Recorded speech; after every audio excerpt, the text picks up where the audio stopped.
My name is Arthur, and this is Entry Points.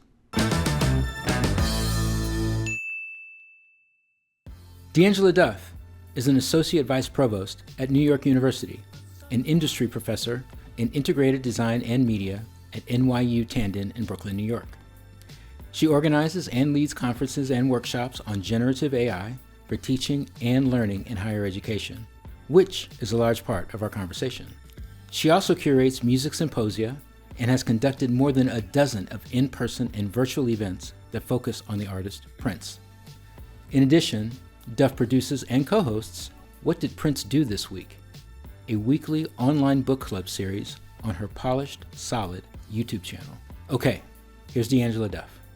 Obviously, technology has played a major role in how students learn and what tools they use to be able to complete their assignments. With the advent of the iPhone in particular, does distraction come into play? Oh, yes. But actually, I want to go back a level before the iPhone, the laptop. Sure. Okay. That's Yeah. when the culture changed, because before laptops were ubiquitous, we had computer labs. And that's actually where students formed real relationships and camaraderie, because they would sleep in the labs, even though they weren't supposed to. They would do all-nighters. They would hide underneath because they didn't have access, they might not have, a computer in at home or in their dorm rooms. And so when laptops became ubiquitous, the culture shifted massively because there are no longer those communal all-nighters. Okay. And I really do think that students learn not just from the professor, but from each other. Right. And also, just this culture of studying together shifted because of the laptop. So that to me was the most disruptive, actually, even over the phone, because it literally shifted the culture of being a student. Okay, so let me ask this, because I just want to make sure that I'm current. What are you teaching this semester? Well, I'm not teaching this semester at all. So I have a split appointment at NYU, and 75% of my portfolio is through the Office of the Provost. So right. I am an Associate Vice Provost, and I'm also an industry professor over at NYU Tandon. So in the spring, I will be teaching a senior project course, which is a capstone for all the seniors in my major, which is integrated design and media. We call it IDM for short. But last spring, I taught a course called The Art of Gathering, based on the book called The Art of Gathering. And it was a special topics course that I wanted to teach. And then in the spring, I have an exception where I will be able to also teach a Prince course through the Clive Davis Institute, also at NYU and Tisch School of the Arts. So I will be teaching 2 courses in the spring, but it's super rare, and I have an exception for this spring. Since I took my leave of absence and I went to Spelman for a year, 2018 to 2019, when I came back, I've been teaching the senior capstone course, which I've taught pretty much all my teaching life. And in my program, all the students start with a blank slate, meaning they all do different projects. They're self-directed projects. Everyone's doing something different. So it's almost like having multiple independent studies in the same class, except that the point of the class is for them to also be in community and with one another. So because the culture has shifted, I often do what I call accountability partners, where I used to pair students up, but sometimes one of the students would ghost the other students. So now I usually do accountability groups of 3 to 4 students, where they actually are accountable to one another, and they meet outside of class and check in with one another to make sure they're in community. And it became really helpful during COVID, because I was doing this before COVID. But during COVID, it actually was really important that they had that sense of community. Your students, majority graduate or undergraduate? We have an undergraduate and graduate program. Do you have a preference? I love undergrads. All right. And I love freshmen in particular. But when I was teaching full time, I really love teaching freshmen and seniors because I liked seeing them come in and Hmm. seeing how they would leave and, like, and how did they grow, how did they transform. Like Uh, how it started and how it's going yeah, situation. yeah. Yeah. So, but actually teaching seniors is the hardest. And when Why? it because there's a lot of change that's about to happen, and there's a lot of Mm-hmm. fear, Okay. and some of them don't wanna leave. Some of them don't know, like, what Mm-hmm. their next steps are going to be, and Mm-hmm. so sometimes, senioritis sort of sets in for some of the students. So it can be really, really challenging versus freshmen, even though there is fear, there's usually a lot of excitement. Versus with seniors, it seems like not all of them, but with some of them, it's a little dread, because they're going into the unknown. Okay. So, Yes. that's uncomfortable for some. I want to bring in artificial intelligence to the conversation because I know that you do a lot of work in presenting information about generative AI. Generative AI being the AI that can create things out of prompts, photos, at this point, videos, music, and of Oh, course text, which and is and code. and code. Let me ask this first: when you're presenting the information, and I know that you do a lot of presentations, are you disseminating? It's kind of like an undergrad grad question. Are you disseminating this information? Are you conducting these presentations for faculty or for Yes, students? for faculty. For faculty. Okay. Yes. So the presentations are for faculty, but we usually have conversations with students. Mm-hmm. And there is a divide between faculty versus student adoptions, and students are in the lead because some faculty, for whatever reason, there's a lot of reasons why some faculty are not engaged. One Mm-hmm. of the big reasons is change fatigue Mm-hmm. because they're still exhausted from COVID and all of the emergency remote instruction that had to happen, Mm-hmm. and and using a lot of technologies that they weren't familiar with. So now here's yet another technology they have Mm-hmm. to adapt Mm-hmm. to. Some have like played with the tools a little bit, and because when you're just experimenting with the tool, usually your input or the promptings is very generic. So with generative AI, if you put in a generic prompt, you're going to get generic output. So the more specific you are with the input, the more specific the output will be. Mm-hmm. And Mm-hmm. so if you're just playing around and you're not really serious about investigating the tool, I've heard some faculty go like, it's okay. I don't understand what's so transformative about it. But Mm-hmm. it's usually because they really haven't spent that time to Mm-hmm. understand what it's capable of. And then you have the opposite spectrum where, some faculty are very excited about the technology and embrace it and use it daily. So there's like a spectrum of responses from faculty. But in terms of the training, I'm really doing trainings for faculty and administrators and staff. But we have a student guide that's online, and we talk to students, and the students want guidance from their faculty about how they want generative AI to be used in their classrooms. Mm-hmm. But Mm-hmm. one of our students told us that if a faculty has a policy, they will follow it. But if a faculty member has a blanket ban, they're going to use it anyway. Right. Okay. But at the same time, there are some students who don't use it Mm-hmm. because they don't want to be accused of cheating. And I don't know if there's like plagiarism detection software. The Mm-hmm. most I've heard of some. Yes. Yeah, Turnitin is like the most reputable and a lot of schools use, and they had Mm-hmm. turned on detecting generative AI, but NYU as well as Vanderbilt, a lot of other schools turned that feature off because it was given a lot of false positives as well as false negatives, Okay. and you don't want to accuse students of cheating when they're not cheating. But Mm-hmm. when generative AI came out, and it's only been out for like 3 semesters, Mm-hmm.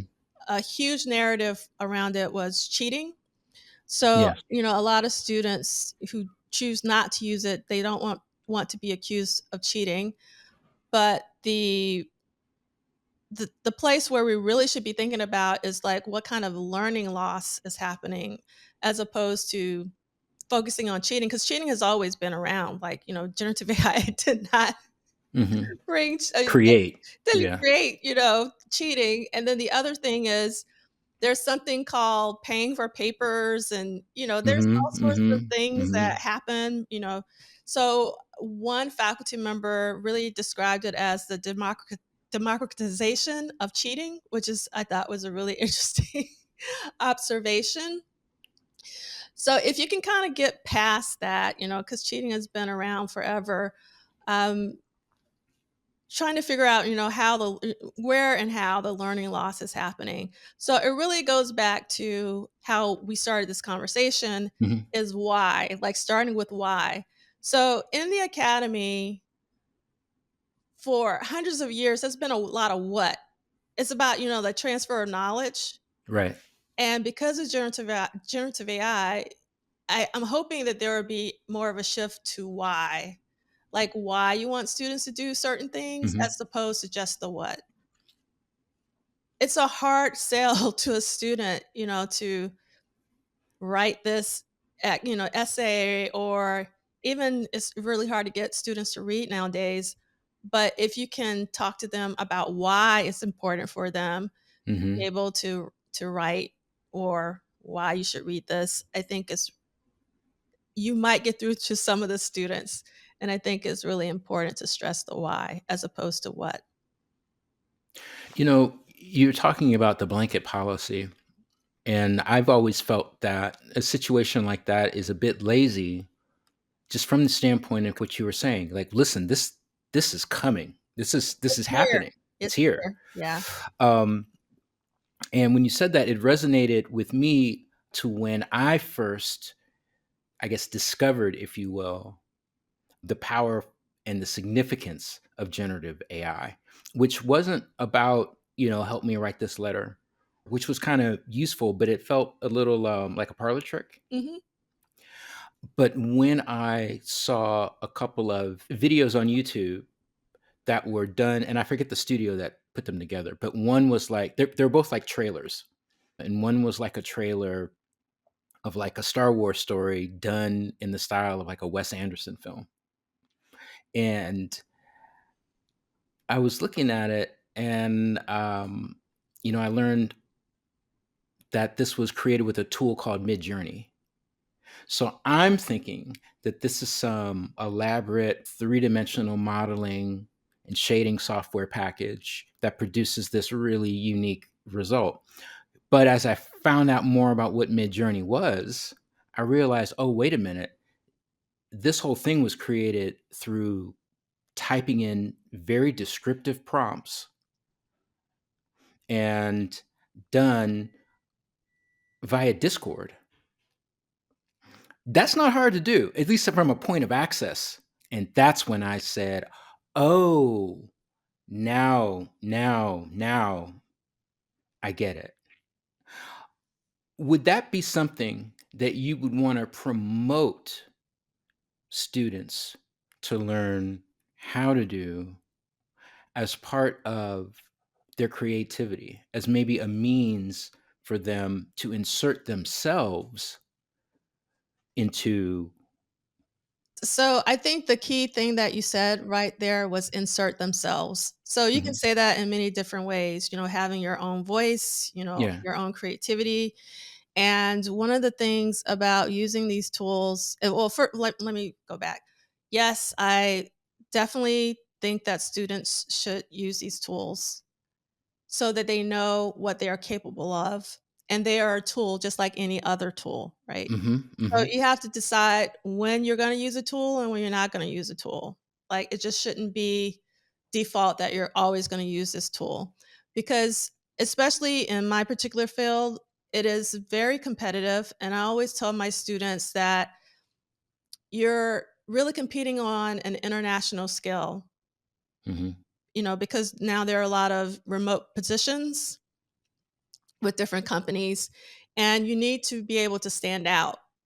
And I've always told students, like, how can you distinguish yourself from everybody else out there? So one of the things right now that these tools, particularly when you're talking about the tools that generate images, Mm-hmm. and like there's a certain feel to them right now. I mean, they're going to get better and better, and you can make them not so generic. And so I try to push my students to not just use it out of the box. But to be honest, the same thing happened when Photoshop was introduced, Yeah. Okay. and everything started to look the same, Mm-hmm. and the same like with like Web 2.0, like all the websites look the same. Until they didn't. Yeah, Until until they didn't. So yeah. like you just have to always like push that angle of creativity, but I definitely think that all students, not just students in the creative industry, should learn how to use generative AI, it can be a tool for good and it can be a Mm-hmm. tool for ill. It's almost like a people pleaser, like it wants you to think that it knows what it's talking about. So Uh-huh. it uses a lot of fancy, particularly ChatGPT. And that's Mm-hmm. another thing is I always encourage students to play around with a lot of the different tools, not just choose one. So there's ChatGPT, and then there's obviously Gemini, which is Google's. Mm-hmm. And then there's also Copilot, which is Microsoft's. And Mm-hmm. then there's another one, Anthropic's Claude, which is another very popular one. And Okay. there's another one called Perplexity. What frustrates me personally is that it's being embedded in all of our software, like whether we like it or not, like it's just popping up. Yes. But the one place that it just made me angry was when it showed up at the top of the Google search, because it's just like, Mm. why are you promoting generative AI at the top of a search? Because it does make stuff up. So, like, I never look at what it gives me up at the top. Oh, I see your point. I see your point. Okay. Yeah, Yeah. like it's because like it's almost like, when Wikipedia was first established, there was a lot of crap, Mm-hmm. in Mm-hmm. Wikipedia. Yes. Over time, it's gotten better and better because, crowdsourcing and all that. But at the end of the day, I still go to all of the citations at the end of Wikipedia articles. I never trust anything that's in Mm-hmm. Wikipedia article. Is really about all of the sources that's listed at the bottom. But even when you go to a source, that source can be incorrect. Mm-hmm. Mm-hmm. I'll give you an example. We're Prince fam. So there's this photo of Jill Jones and Prince from Graffiti Bridge, Mm-hmm. and in major publications like Rolling Stone and all sorts of Mm-hmm. things, it says that is Ingrid Chavez. It is not Ingrid Chavez. It is Jill Jones, because one person published that. Everybody and their mama who published the same photo now thinks that this is Ingrid Chavez when it is not Jill Jones. So it lets me know that whoever wrote that article has never seen Graffiti Bridge, Mm-hmm. or if they have seen it, they don't know the difference between Jill Jones and Ingrid Chavez. Right. Another thing that frustrates me, since we're talking about generative AI, is that a lot of the citation bodies like MLA or Mm-hmm. Chicago Manual Style or APA, they have instructions on how to cite generative AI. Why would you cite generative AI? It's not an authoritative source. And in fact, if you know how generative AI works, you get a different answer every single time. It's randomized, unless you use something like ChatGPT, where you can actually save your entire session. But a Yes. lot of those tools don't allow you to do that. So usually with a citation, you want it to be accurate, you want it to be verbatim, like the truth. But Right. when you're talking about generative AI, it's not the truth, because again, it's just like autocomplete on steroids, and it's different every single time. So what we've been trying to push is acknowledgement that you've used Okay. it, but not Okay. citation. Like Okay. that's just like a little insane, because it's not true. So, given that we've been in a period, hopefully not an era, but given that we've been in a period where the concept of the truth has been dragged a lot. Um, do you find that sometimes students, like you gave the example of, here's a photo of Prince and he's with Ingrid Chavez, but in reality, it's a different woman altogether. No, it's actually Jill Jones.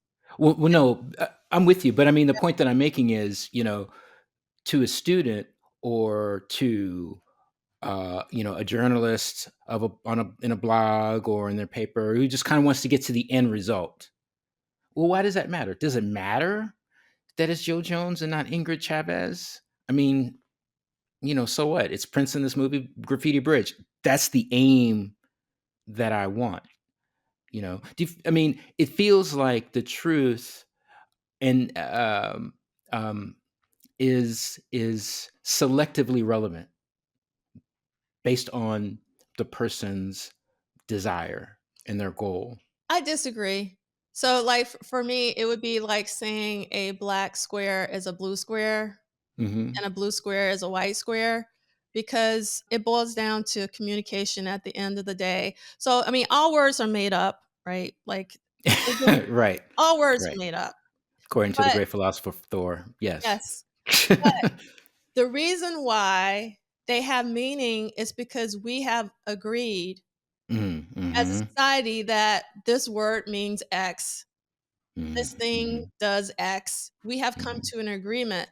So when you start messing up the agreements that we've had, Sure, sure, for years, I mean, sure. that to me just doesn't make sense. And to be honest, like, another frustration is most technologies are created in order for us to more effectively communicate. And that is still the weakest spot of Hmm. everything, is Hmm. communication.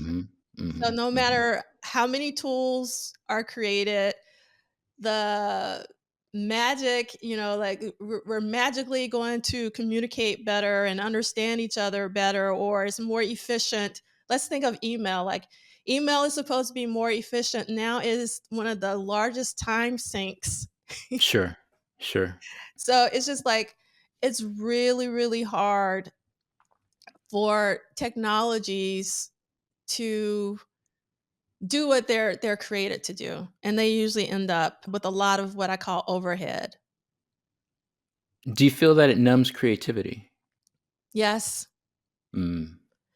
I think, I mean, there are a few artists where they do embrace technology and they Hmm. wield it, to their vision, but they're few and far between. Sure. Okay. And especially for students, like, it can become like a crutch. And in fact, a lot of not, I mean, not all students, but there are some students who want to have a certain style. Like, they want their work to look like somebody else's work because they think that's quote Oh. unquote professional or the right way. And I Hmm. go, no, like, you want to create your own voice, you want to have your own vision. You want to be distinctive, you want to stand out. But a lot of students actually don't want to stand out. They want to be able to, get the jobs, because there's a lot of, I mean, it happens in the music industry as well. Someone has a hit and then you have 50 million songs that sound, Sound like it to follow the formula, yeah, exactly, what they perceive to be the formula, but what they yes. perceive to be the formula. So that happens in music, and it also happens, like, with visuals, Hmm. it could, in design. You mentioned much earlier that you're going to be teaching a course at the Clive Davis Institute of Music on Prince. And you mentioned Prince before, and yes, we're both heavy Prince fans. You're in a purple room. I got a purple and gray wall with some blinds, giving some 1999 inner sleeve vibes. Uh, what's the course that you're going to teach? So, to be honest, I was going to, I actually proposed two different courses. And Mm-hmm. Dan Charnas is actually the person who asked me to teach this course, and actually the person who taught Oh, this course before me was Questlove, so I have, like, really big shoes to fill. okay. So, the direction that Dan liked more than the other was Prince as a world builder, and Oh, I wrote wow. Okay. yes, and I thought that that would be great for the students to show how Prince basically created his own competition, Mm-hmm. how Prince created his own world, his own posse. He built worlds, like before Paisley Park was a real building, it was a concept Right.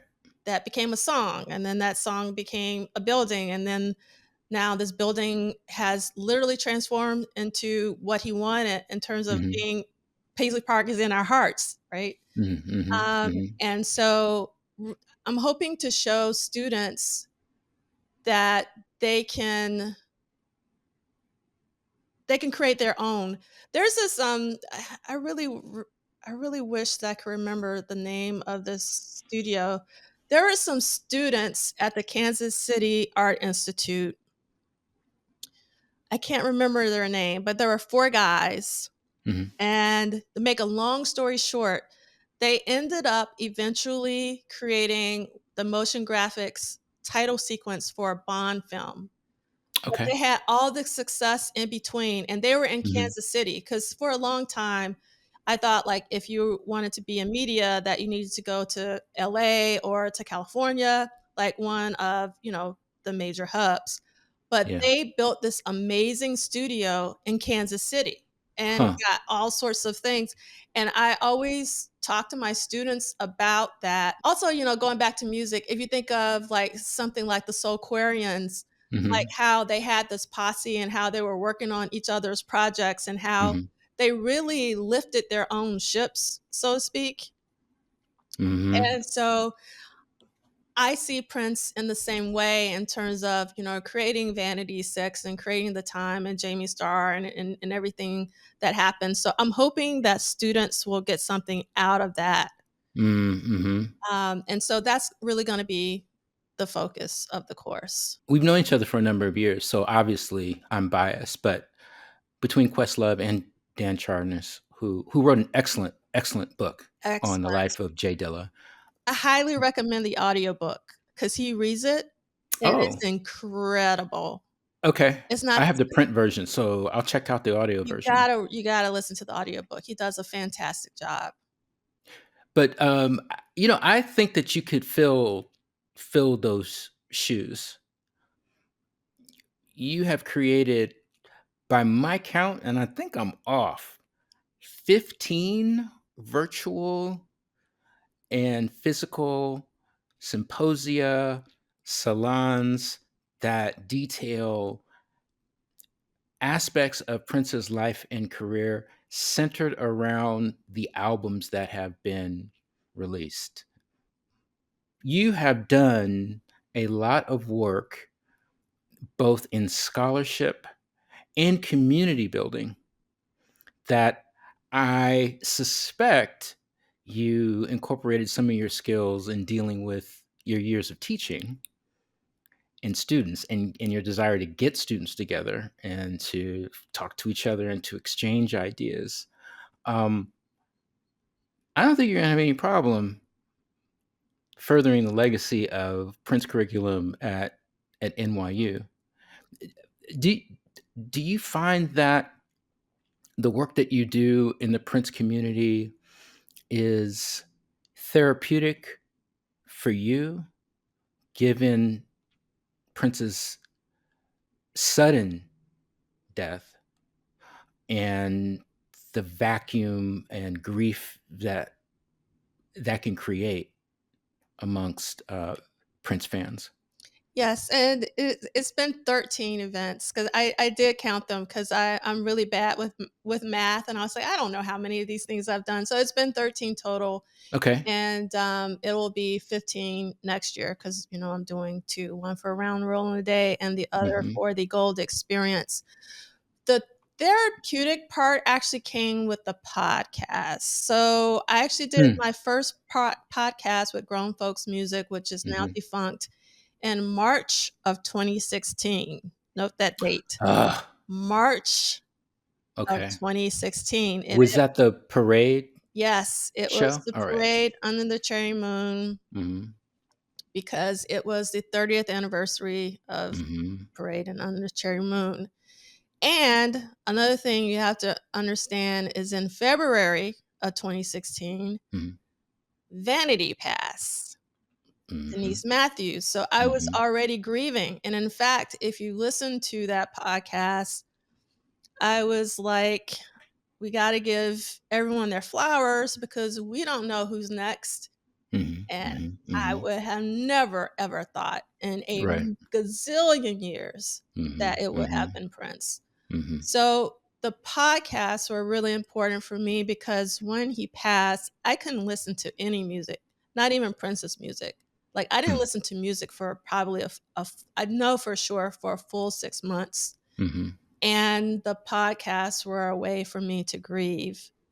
And, now because Grown Folks Music is defunct, they've taken down all the podcasts and everything. Because I edited all of them, I still have all of them. And, I've been debating on whether or not to put them back up. But I don't know about you, there's been a shift just in the online community, the Prince community, because we were really open and honest in those podcasts because you participated in several, Jahan participated in several. But lately, lately I've been thinking, I don't know if we could do those podcasts now. And in fact, I was going to do a 1-year after salon for the Diamonds and Pearls Super Deluxe virtual celebration. And I've decided, you know what, I'm not going to do it because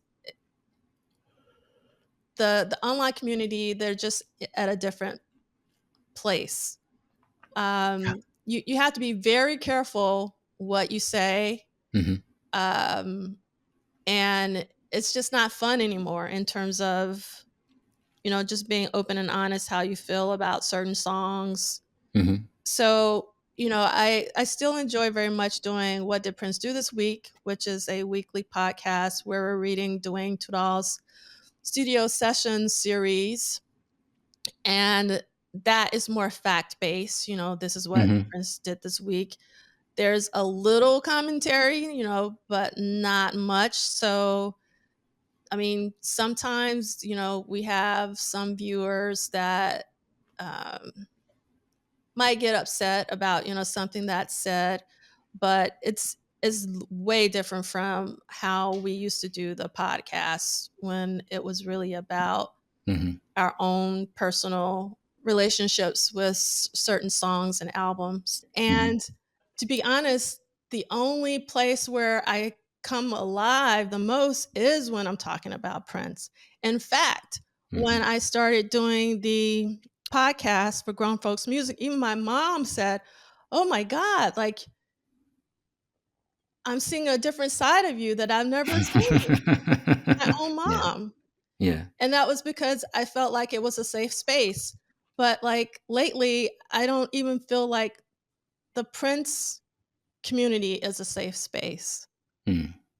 So it's just like, I often think, like sometimes I just want to take my ball and go home. I was just like, I'll just listen to Prince. Like, I get so much joy out of listening to Prince.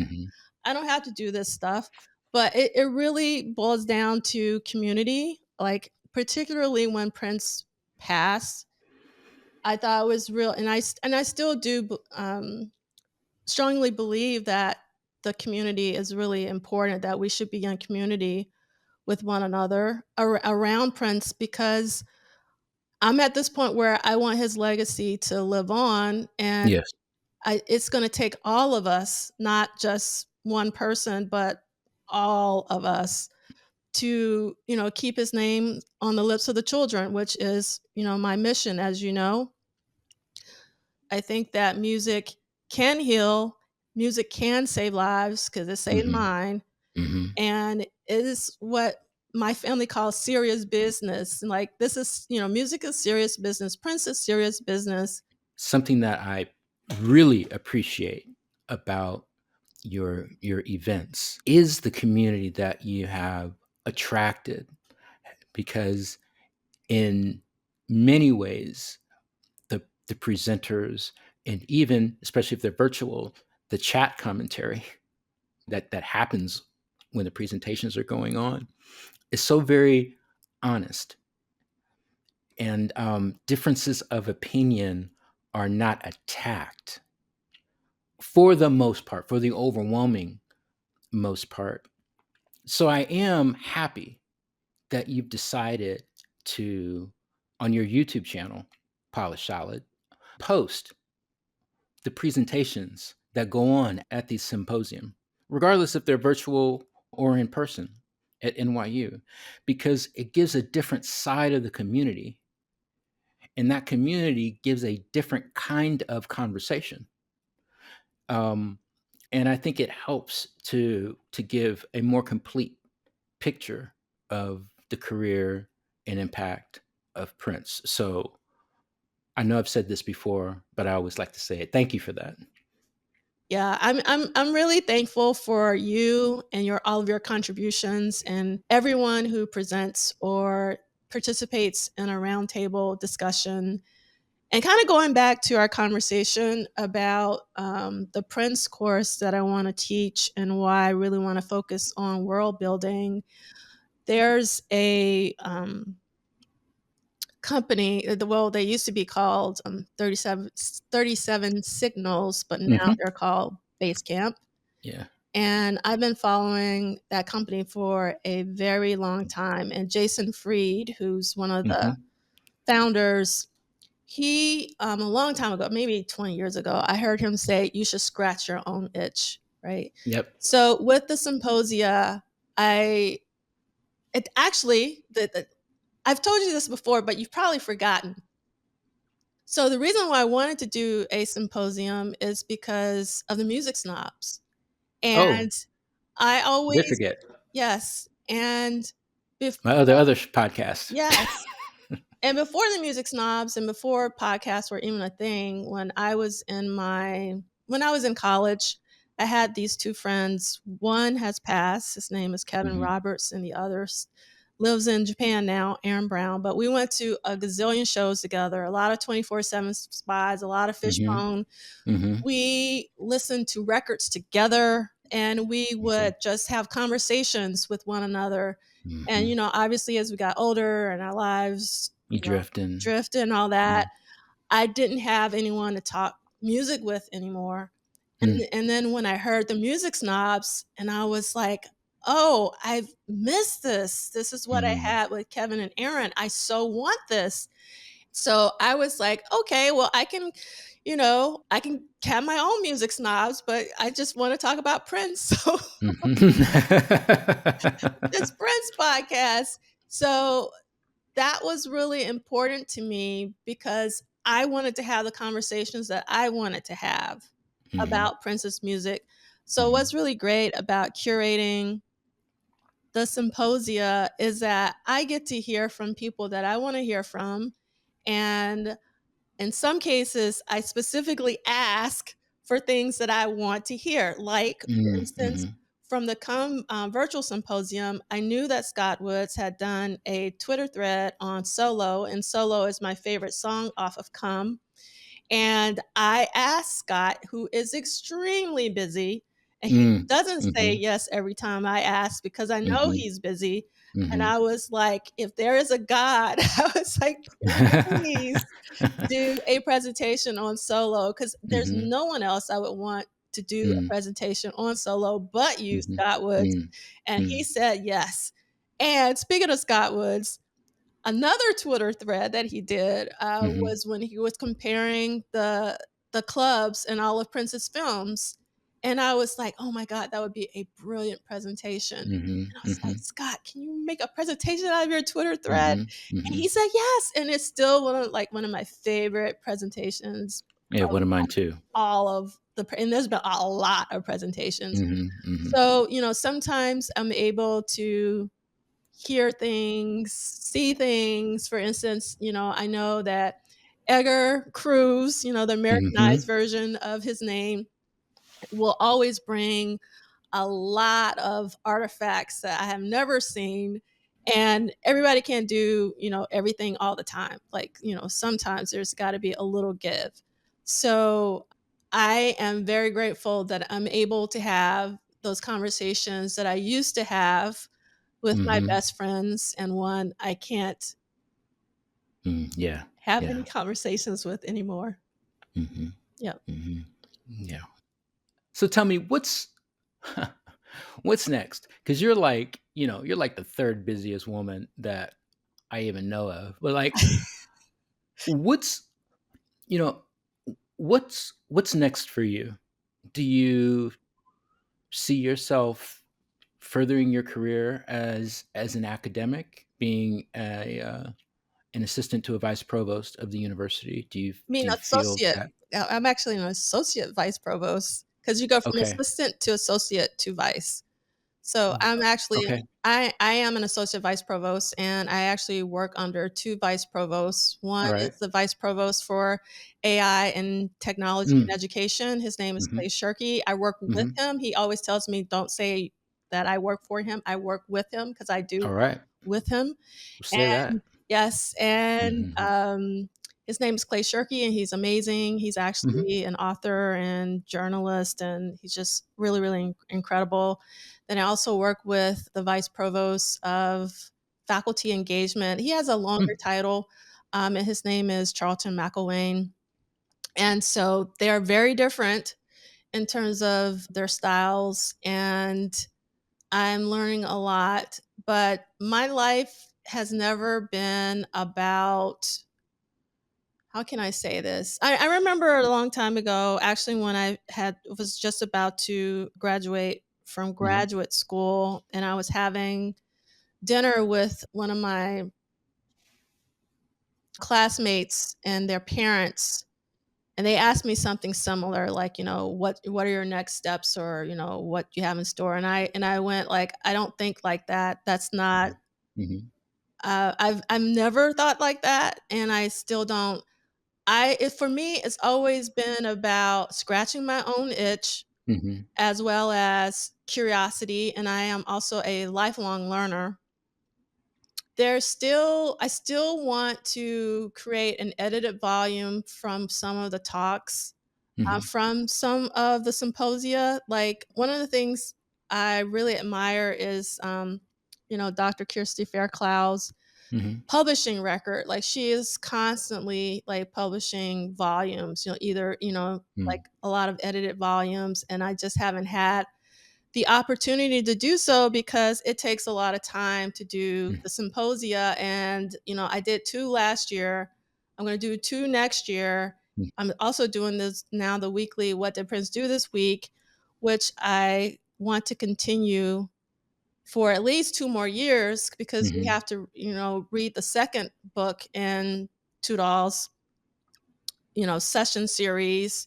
So, like, that's one thing I would love to have, like, an edited volume. And I would like to write a book. I don't know necessarily a Prince book, but I'm a Mm-hmm. bibliophile. I love books, Okay. and I've always wanted to write a book. So I would like to write a book before I leave this earth. I just don't know really what I would want to write about. Okay.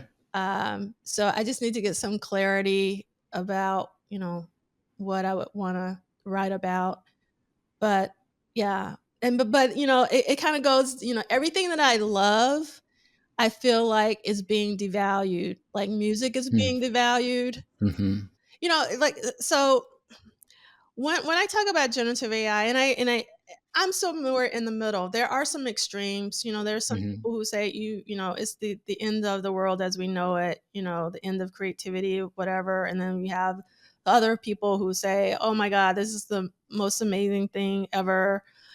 I'm in between, in that I think it can be an amazing tool But I do think that there still needs to be let me step back. It's an amazing tool because we often communicate in scripts anyway.